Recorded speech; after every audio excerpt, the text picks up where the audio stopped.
بسم الله الرحمن الرحيم.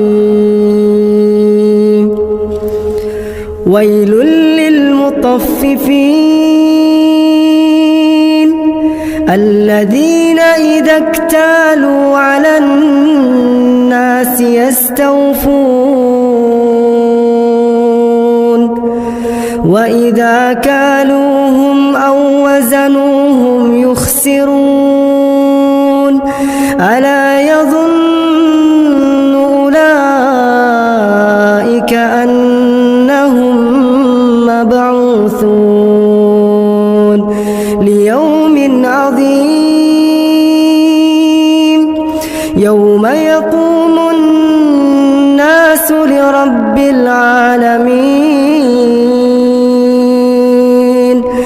كلا إن كتاب الفجار لفي سجين وما أدراك ما سجين كتاب